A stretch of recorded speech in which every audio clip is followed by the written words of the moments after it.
I'm Robert. Today I'm going to talk to you guys a little bit about drumming. I'm going to teach you how to play the drums. First things first, to get started, I'd like to discuss a little bit about the drums. The drums are a very primitive instrument. The drums originate back almost before humankind. The drums, as I said before, are very primitive. They're very guttural. And the cool thing about drums is anybody can play the drums, and I'm going to prove to you how. I'm going to teach you a couple little things here that'll get you going on your journey into the drums. First thing I'd like to talk about is the drums. Usually the drums are struck by things called sticks, and there's various other things that I'm going to talk about. Sticks are primarily made out of hickory. That's kind of the ones that I prefer, but they have been made out of a bunch of different kinds of materials. I noticed the most important thing about drumsticks is you want to make sure that they're balanced. You want to make sure that you don't have anything wrong with the sticks, like they can be curved or anything, which would definitely affect the sound and definitely affects the playability of the drums, and they would affect your grip.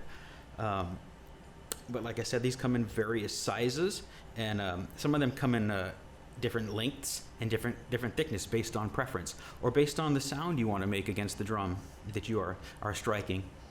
These are just regular drumsticks, the kind of sticks that you can really purchase these anywhere, these ones, and these are the most common ones you would find. A couple of other things that I want to talk about too here. These right here are called mallets. I'll put these sticks up right here so they don't fall. But these right here are called mallets. As you notice, they have kind of a cotton tip. They're like the other sticks too. They have various thicknesses as well too. But the most different thing about these is that, as you notice, they have kind of a cotton, I'm not really sure, it's like a wool material on them. There's different kinds of material that you can get for these. But these create kind of a different sound than the drumsticks. Rather than a blunt, like popping kind of noise, these will create kind of a softer, sort of a nice sort of sound with it. Usually these are used in orchestra, or usually these are used to strike cymbals and things like that, just to get a kind of a different sound, like a different dynamic on the drums, or rather a different dynamic on what you would be striking. Another thing I'm going to cover here too, these things are called brushes. As you notice, they're made out of aluminum. They got aluminum tips on them too, as you see here. The interesting thing about these brushes too is instead of, like I said, with the sticks or with the mallets, as you hit, you're going to get a completely different sound. Primarily, these are usually used in jazz. I'll show you how they sound a little bit.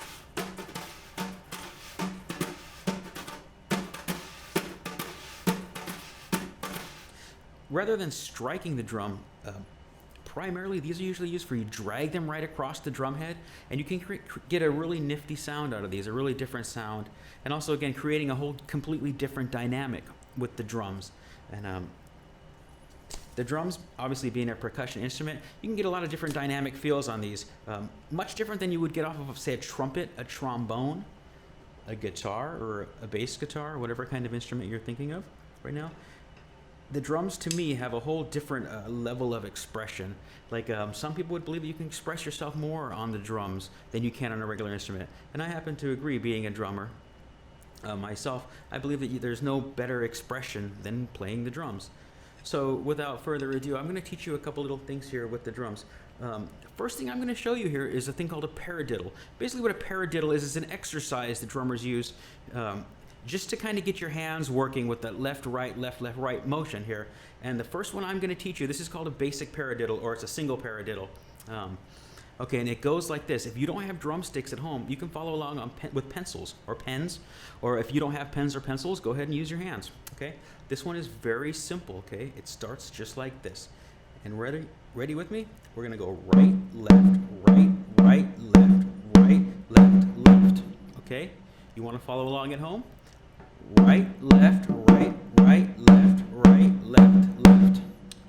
Now you try. Right, left.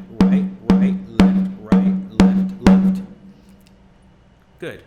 Now, the most important thing is getting the motion of your hands moving back and forth rather than just beating on, like kind of banging on something. You want to get that motion of both hands moving at basically at the same time, but you want to get that motion of both hands, see? If you can see my hands moving right here, because I know I can't show you the drum, but you can see the hands moving like this. So that is one of the most important things. Now that you can do that, you can play the drums. Now you can incorporate that into, if you later wanted to learn how to play it on a set, or if you want to learn to play in an orchestra, incorporating that basic movement of the hands is what the drumming is all about. And thank you very much for listening to my lesson on the drums, and I look forward to hearing from you guys too. Thank you.